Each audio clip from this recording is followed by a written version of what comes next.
আমিও মাইর খাইছি, তুইও মাইর খাইছিস না। তুই কিন্তু একটু বেশি স্যাড হয়ে যাচ্ছিস, বাট আমি না, আমি কিন্তু ইউজ টু। আমরা জানি আমাদের লাইফটা হলো মাইর খাওয়া। ঘটনা সত্য। আমার বাবা কি বলছে জানোস? বলছে যে সুজানা তুই এত মন খারাপ করিস না, তুই কিন্তু যত একটা হলো বাজে সিচুয়েশনে আসস তাই কিন্তু না, তোর থেকে বড় ভেজালের একটা সিচুয়েশন অন্য একজন আছে। কথা সত্য।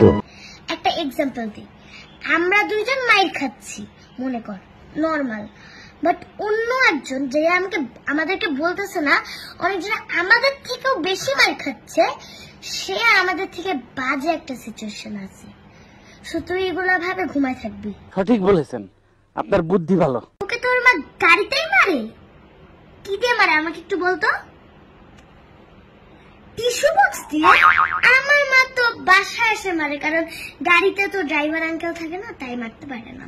বাসায় এসে তো আমাকে বেলুন দিয়ে মারে, ওই যে কি বলে, এই যে আমরা রুটি বেতি না, ওইটার বেলুন। শুন, আমার মা কিন্তু, এই শুন, আমার মা না এই যে চলে আসতেছে, আমি না তোর মার মোবাইলে কথা বলতেছি, আমার মা মনে হয় বাথরুমের স্যান্ডেল নিয়ে আসতে। তো রাখে দেয়, আমার মার টাকা শেষ হয়ে যাচ্ছে মোবাইলে।